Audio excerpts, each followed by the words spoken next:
ensure that the system, the judicial system in Nigeria is effective or operates effectively, it must carry out its functions. There's a need for reforms, and this was captured in a 31-page exit valedictory address of a retired Justice of the Supreme Court of Nigeria, Justice Musa Dattijo Mohammed, after 47 years of service and attaining the compulsory retirement of 70 years for judicial officers in the country. And that will be the focus of our discussion this morning on Daybreak. And we will be unpacking some of the issues arising from this speech. A lot of people have said that this kind of controversy, so many people have been called out, the judiciary needs to wake up and all of that. So our guest this morning, joining us virtually, is Barrister Yunus Ustaz Usman, who is a senior advocate of Nigeria. And Barrister Yunus is a member of the Body of Benches and member International Association of Research Scholars and Administration. Also, we also have on the show, we'll be having someone join us later on the show, but let's connect with our guests virtually now. Good morning, sir, and welcome to Daybreak. Good morning. How are you? Fine, thank you very much. It's a pleasure to have you join us this morning. Welcome again. Thank you. All right, let's take a look at the speech now. The valedictory address by Justice Musa Mohammed Dattijo now has caused a lot of controversy. Some people have said that he has called out the CJN, even as others will say that he's looking at the judiciary and the need for reform in the judicial system in the country. Now, what stood out for you in that speech delivered by Justice Dattijo?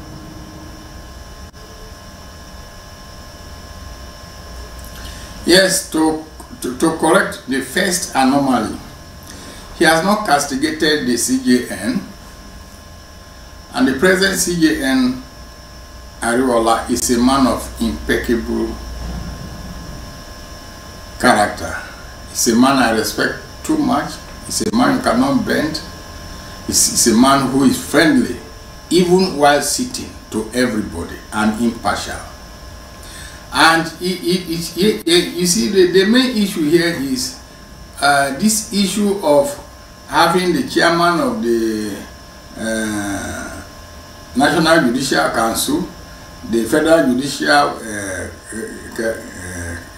Council, and others in one person. That is not his making. He did not make it. That had been in existence in the Constitution since 1999. It's not his making, and nobody can blame him for it. In fact, whoever blames him for it will be acting in consonance, not in consonance with his conscience. And Justice Dattijo did not blame him. Justice Dattijo was just saying that it is not good for the for those three institutions to be chaired by only one person. He was not castigating Justice Ariola. If you know Ariola is not somebody that anybody with good conscience can castigate. All right. I like to think that most of the points, things are exactly the way you have just pointed them out. But anybody who had looked at that document will know that there are a number of issues that were raised by Justice Dattijo. One of the, if you recall, just before the last CJN left, all of the Supreme Court justices unanimously wrote a letter, complaining about how the judicial arm was run and managed. And it does appear that in his valedictory session, and Justice Ariola was one of those who also signed that letter. And Dattijo in his valedictory speech seemed to be saying, raising some of the concerns they raised under the former CJN, one of which is the budgetary allocation to the judiciary. He said that budgetary allocation has moved from somewhere around 70 billion in 2015 to about 165 billion today. whereas the welfare of the justices has continued to remain the same, you know, and impacting on the quality of the work of the justices. Isn't that a concern to you, sir? Let me tell you one thing, clear and fine. By the grace of God, I've been practicing actively and without delving into any other issue since 1983. Look, the Supreme Court has... Hello? We can hear you, sir. Please go ahead. The Supreme Court has a chief accounting officer. Yes, the Supreme Court has a chief accounting officer. That is the chief registrar of the Supreme Court. If the CJN even wants something, he has to go through the chief registrar.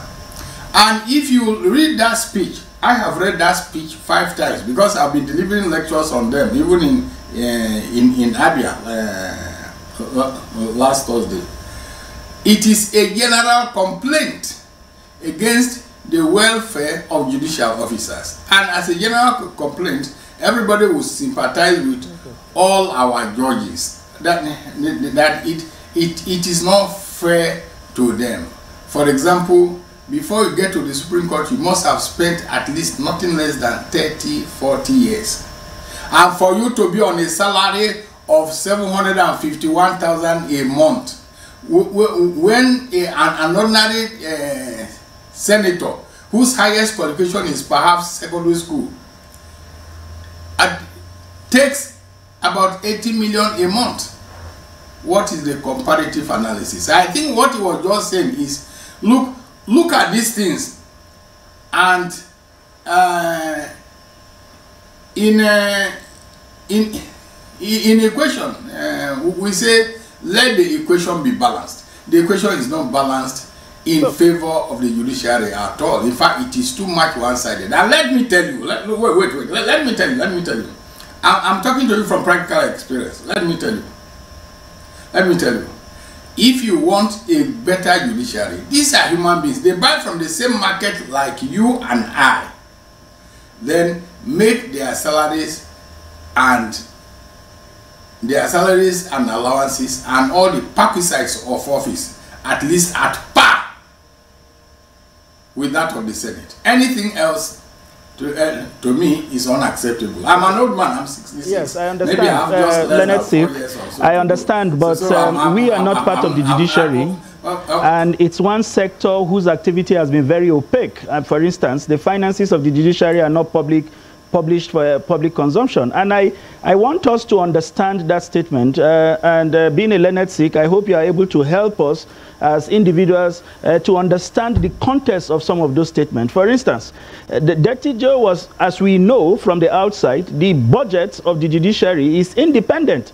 If that budget has grown from 70 billion to 165 billion, and the welfare of these officers, which should be taken care of as an internal mechanism, has not grown, but instead had gotten worse, as expressly stated by Justice Dattijo. How do we reconcile the fact that allocations to you has grown double-fold, and your welfare has continued to remain the same, and these are supposed to be the prerogative of the CJN? That's the context of that statement that I would like you to help us understand.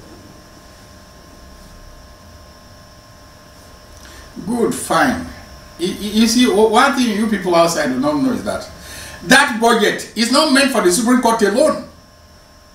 You see, the Supreme Court uses that judiciary budget to pay all the judges in the states. It's not the governors who pay. They pay the justices of the Court of Appeal. Hold on. Of the Court of Appeal. So let people not think that this money is meant for the Supreme Court alone. I agree that the welfare of judges ought to be taken care of, and I have said it to those who I think matter. That look, the budget of the judiciary cannot be less than at least 1/5 of the national budget, because if you don't have an independent judiciary, that country is finished. You and I know there are 3 arms: judiciary, executive, and legislature. We can do without the other 2 arms, but you cannot do without justice. So you cannot do without the judiciary. What I'm telling you is that the effect of all these things of the poor living standard of the justices is we blame particularly the legislature. I delivered many papers on amendment and so on, and I have told them, I say, look, you are saying election petition tribunals, that there are some allegations. How can there be a solution to some of these allegations, even though not proved? Make them comfortable. If they are comfortable and anything goes wrong, then in that case, whatever punishment you met is justifiable. But where you are castigating a person who is hungry, who has not been taken care of, for me, you are not sincere. You are not fair. And what I want Nigerians to know is that that budget is not for the Supreme Court alone. The Supreme Court, I say time without number, and at the expense of reputation. Okay, that budget is for the judiciary. So it is, hold on. It is they and they alone who pay all the judges in not 36, I say 36 states and FCT, the justices of the Court of Appeal, and customary court, and as we call them. When you analyze this, the judiciary has not been well funded, and that is just the rationale. That is just the reason. Okay, thank you very much for that explanation. It seems that the problem of remuneration has lingered for a very long time. I remember in Abuja here at the Industrial Court, Benjamin Hano instituted a case, filed a case for the remuneration of justices at the lower court. And of course, that's some of the problems, and we're calling for reforms. Now we've laid down some of these issues. We know that judiciary needs reform in the country. But let's take a look at the speech delivered by Justice Dattijo, who is now retired. He also talked about, the CJ, and in as much as a lot of people do not want to say that, he was calling out the CJ, and I also believe that, you understand it, and you've also explained that he was not calling out Justice Ariwola, but he talked about the CJN, not Ariwola in particular. He said that a lot of powers have been invested in the Chief Justice of Nigeria, who takes decisions even without consulting all the justices.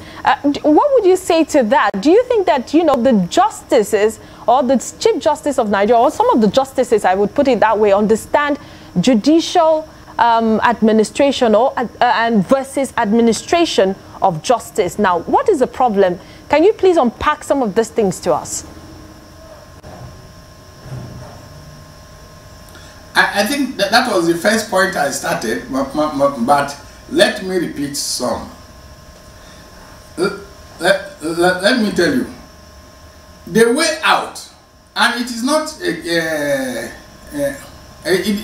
he did not say Ariwola did this, but I believe and I agree with him in totality that there must be some what we call power devolution, that you cannot concentrate these powers, chairman of the National Judicial Council, chairman of the Federal Judicial Council, and chairman of the Privileges Committee on one person.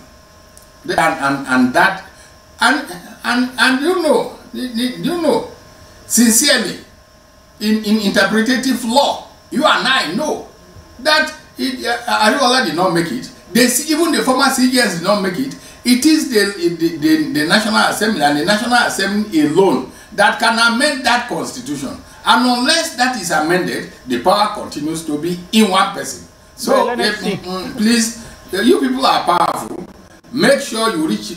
Hold on. You people are powerful. Make sure you reach out to the Senate so that they are in the process of making amendments now, so that amendment will be made. And unfortunately, I'm supposed to send a memo for the amendment. And that is the second issue I intend to raise in that memo. Okay.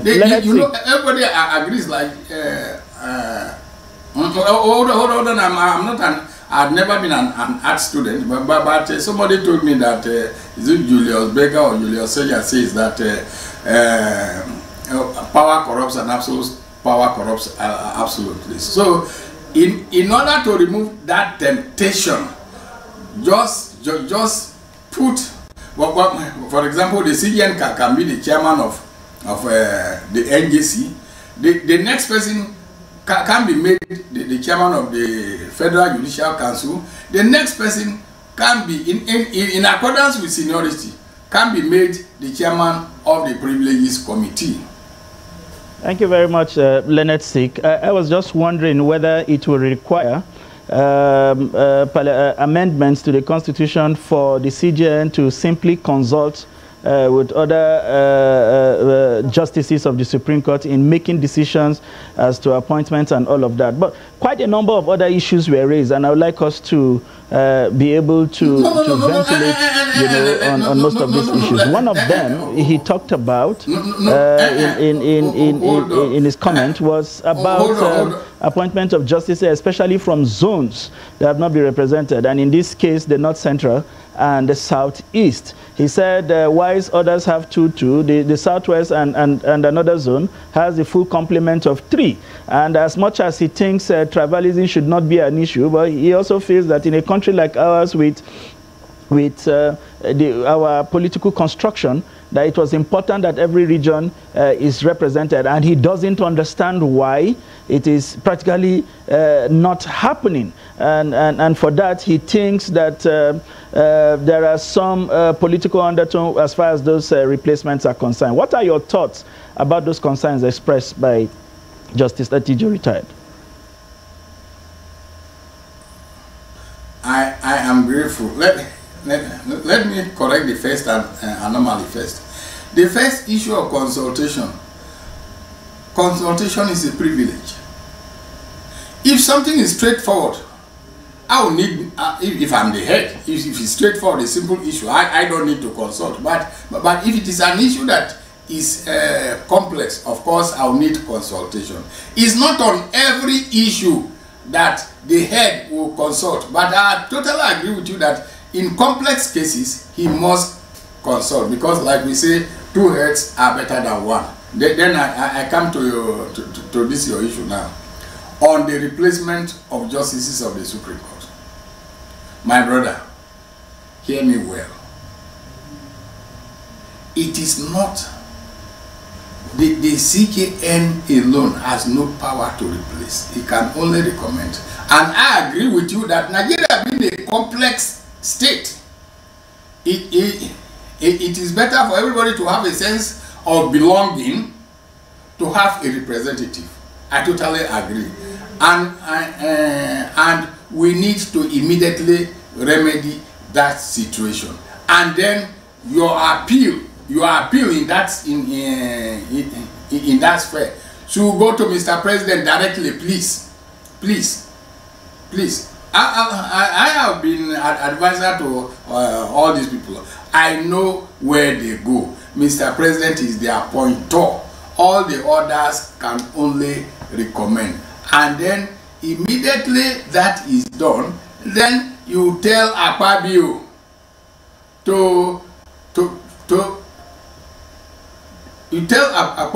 confirm quickly, and we need that quickly now, because as at now, only 10 justices cannot handle all these cases. Just for clarity, unless you are targeting their health. Leonard C., can we get some clarification? I understand the point you are making, but for somebody who works in the Temple of Justice, are you saying that the CJN has recommended and somehow this process is being frustrated by the presidency?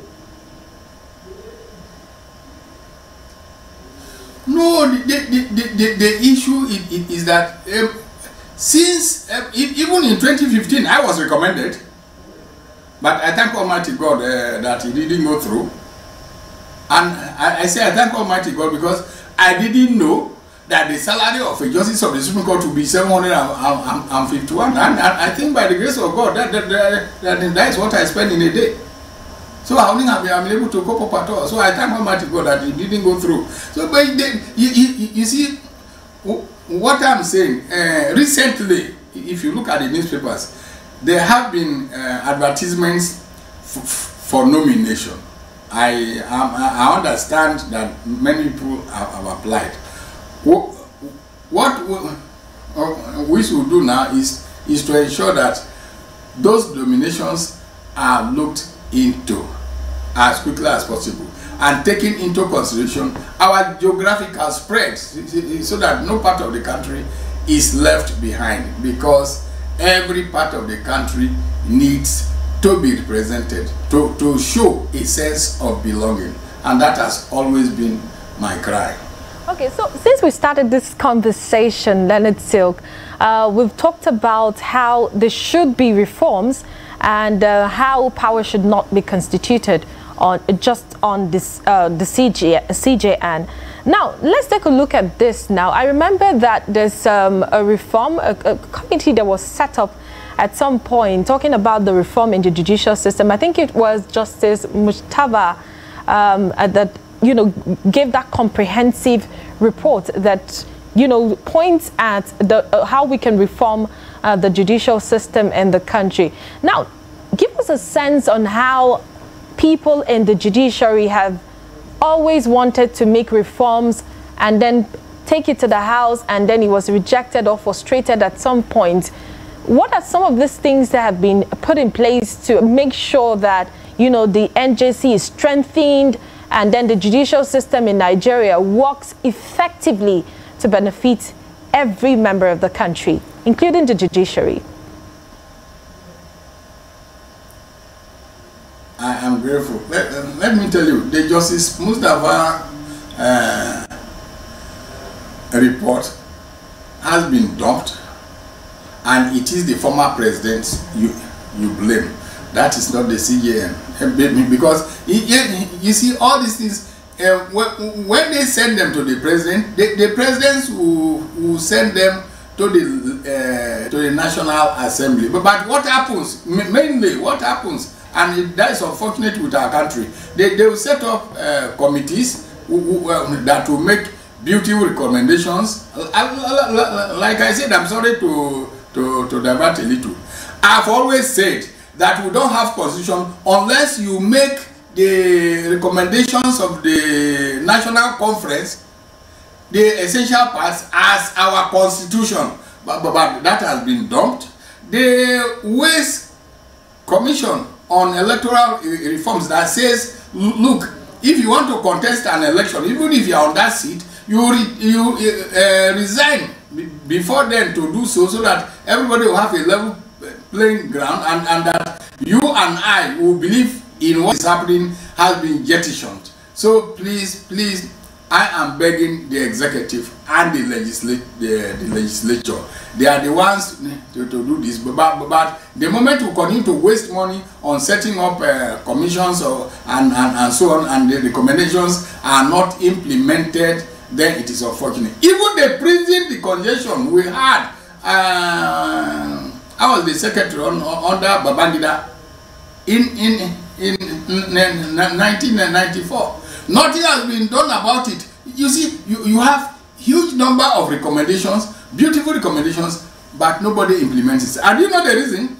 Because the powers that be think that it will adversely affect them. Full stop. That is just the reason. So when you pray, I pray, you act, I act, so that the story does not continue this way. Let's take one area of that valedictory speech is it's one that borders on corruption in the judiciary. It's a conversation that is very difficult to have, because it does appear that nobody who plays in that sector is interested in talking about the corruption in the judiciary. Justice Dattijo, made reference to what we now term popularly in the street parlance as a Supreme Court governor sitting in one of the states in Nigeria, and how I mean, that process does appear to have taken away the right of appointing or voting leadership from the citizenry and vested it in the judiciary in a way, and all of that, the basis for which those decisions were taken, are still finding it difficult for the ordinary Nigerians to swallow. He talked about how the senior advocates, you know, who used to be on the payroll of politicians, and how that has now been extended to people now claiming to own judges and all of that. What is your take about these concerns around corruption in the judiciary, and how would the judiciary this time purge itself? You know, every time you talk about reforms coming from the executives and the legislature, what kind of internal mechanisms are there in the judiciary to purge itself of some of this corruption and help to rebrand itself in a way, you know, before I mean, in the perception of ordinary Nigerians?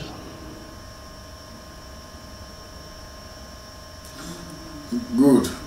Before I go into the generality, let me start this way. What mechanism is there in the judiciary to check these things? We have the National Judicial Council.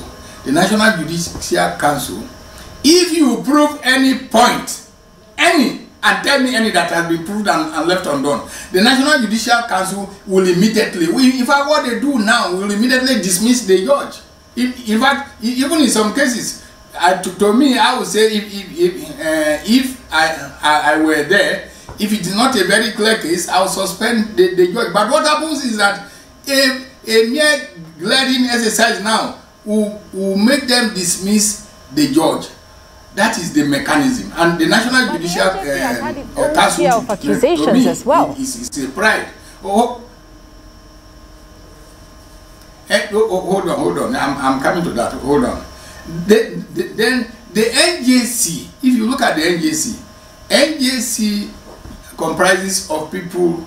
NJC tries as much as possible to have this geographical spread, and you cannot. You see, one thing about not the law, even the law of God. God doesn't punish you until the allegation against you is proved. Let me give you an example. Do you know why God gave us 2 years? You know the reason?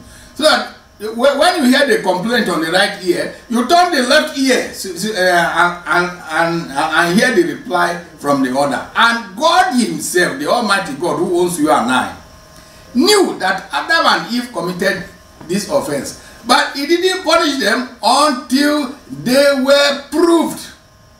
But what Nigerians want is that once there is an allegation against the judiciary, they should be, their heads should be cut, they should be crucified, and so on. Even the law of God does not allow that. Give any concrete evidence against any judge, take it to the NJC. NJC will ensure that it is done. If you have any particular one that is not done, please send it to me. I'll prosecute it. And I'll tell you one thing.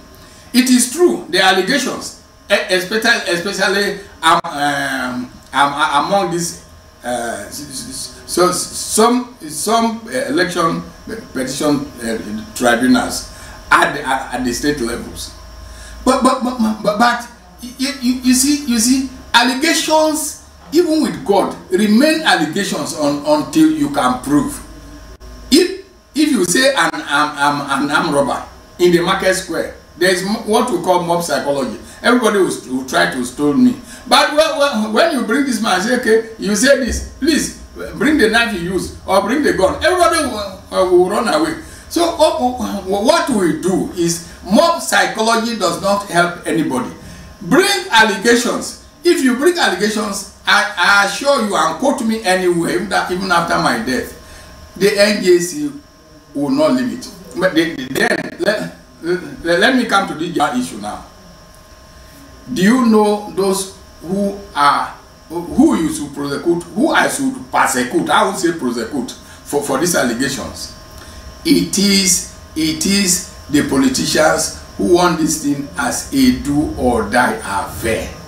If the judiciary is destroyed today, please blame our politicians, because our politicians are not the type of politicians that I will ever appreciate.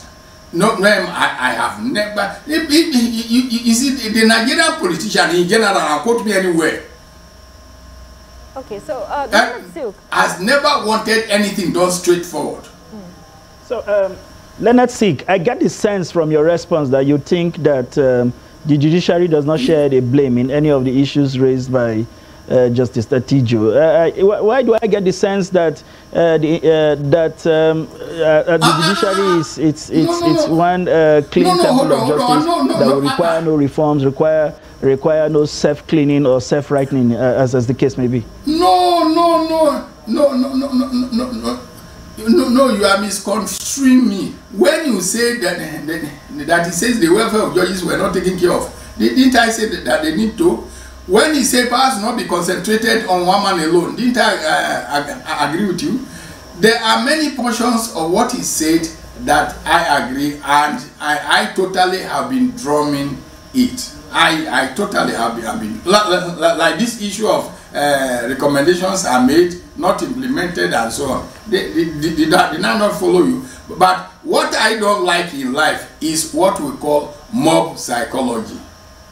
Please, once you have a proof, the judiciary is not manned by angels, and in any organization of society, you must have grievances and contradictions. But those grievances and contradictions must be proved. And once proved and they are not punished, you complain. I'm not saying there are no allegations. They are worrisome allegations. But then only extremely few have been proved. And those ones that have been proved. Let me give you an example. Have they not been punished? Like one panel in the East, where the retired Justice Akas walked out, refused to be part of it, and the other two were dismissed because they were proved. But tell me any, please, now, and I want it now. Tell me any that has been proved that has not been punished. Tell me one. Not the one that you say, Mr. C said, Mr. D. No. That is mob psychology. And mob psychology does not bring justice. Okay, Leonard. But tell me one that has been proved that has not been punished. Okay, Leonard Silk, that brings us to public opinion, and I would say that most of these ones that have been punished, has something to do with the public, because a lot of people have raised concern about the happenings, and some of them are not even known to the public. Now, let's talk about public opinion now in some of these matters, and Justice Dattijo did raise it during his valedictory address. He talked about how, in his words, let me quote his words now, he said that public opinion now in some of these matters in court is witheringly scornful and monstrously critical now. Now, give us a sense, how bad is the situation, bringing it to the public, matters that in court, and how does it even influence the judgment some of these justices dish out to the public and people who are concerned with this matter?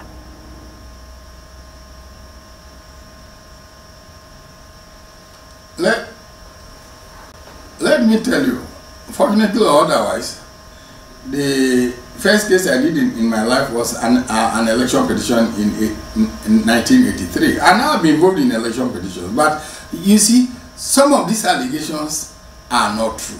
And public opinion, and it has become too dirty, too unfashionable, too petty, too intolerable.